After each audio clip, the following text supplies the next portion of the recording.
வணக்கம். நண்டு கிரேவி எப்படி செய்யலான்றத பார்க்கலாம் வாங்க. இன்றைக்கி நம்ம நண்டு கிரேவி செய்யலாம். அடுப்பில் ஒரு வானல் வச்சாச்சு. தேவையான எண்ணெய் போட்டுக்கலாம். சும்மா ஒரு 2 ஸ்பூன் அளவுக்கு போட்டால் போதும். கொஞ்சமாக எண்ணெய் போட்டுக்கலாம். பூண்டு, இஞ்சி, பெருஞ்சீரகம், ஒரு 10 பல்லு பூண்டு, ஒரு சின்ன துண்டு இஞ்சி, கொஞ்சம் பெருஞ்சீரகம் நுணுக்கி வச்சுருக்கோம். இடியுரலில் போட்டு நுணுக்கிக்கணும். அதை இந்த எண்ணெயோடு சேர்த்துக்கலாம். கருவேப்பிலையை போட்டுட்டு ஒரு 10 சின்ன வெங்காயம் சின்ன சின்னதாக பொடியாக கட் பண்ணி வச்சுருக்கேன். ஏன்னா 1/2 kg தான், அதனால் நிறைய போட்டால் சொதன்னு இருக்கும். அதனால் ஒரு 10 சின்ன வெங்காயம் அதையும் கொஞ்சம் சேர்த்து வதக்கிக்கலாம். நல்லா வதங்கிடுது.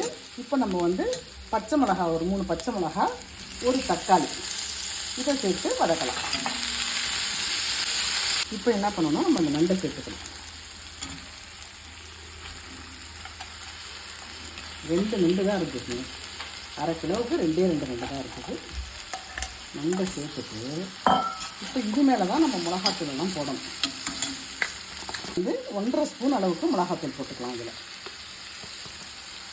1.5 ஸ்பூன் மிளகாத்தூள் போட்டாச்சு. அளவுக்கு மஞ்சள் பொடி போட்டுக்கலாம். உப்பு, அந்த உப்பையும் அதில் சேர்த்துட்டு இப்போ தான் கலந்து கொடுக்கணும்.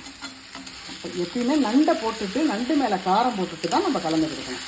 இப்போ நல்லா ஒரு ஒரு ஒரு ஒரு நிமிஷம் கலந்து கொடுத்தா போதும். இப்போ இந்த காரமெல்லாம் போட்டு நல்லா கலந்து கொடுத்தாச்சு. கலந்து கொடுத்துட்டு இப்போ நம்ம நண்டுக்கு தேவையான தண்ணி கொஞ்சம் சேர்த்துக்கலாம். போதும். இதில் இந்த நண்டு நல்லா வெந்துடும். இது நல்லா வெந்ததுக்கப்புறம் இந்த செல்லெல்லாம் ஒரு மாதிரி ரெட் கலரில் மாறிடும். ஒரு 2 நிமிஷம் 3 நிமிஷத்துலேயே வெந்துடும்.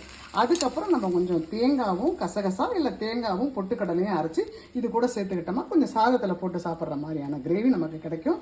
அதெல்லாம் செய்துட்டு உங்கள்கிட்ட காமிக்கிறேன். எல்லாம் வெந்துட்டு இருக்கோம். இப்போ நண்டு 3 நிமிஷம் ஆகிடுது. பாருங்க, இந்த செல்லெல்லாம் பாருங்கள் ரெட் கலரில் ஆகிடுச்சு. அப்படி ஆகிடுச்சுன்னா குக் ஆகிடுதுன்னு அர்த்தம். நல்லா கிண்டி விடலாம். சூப்பராக வெந்துடுச்சு. நல்லா கம்மன் வாசனை வருது. இப்போ நம்ம தேங்காய் சேர்த்துக்கலாம்.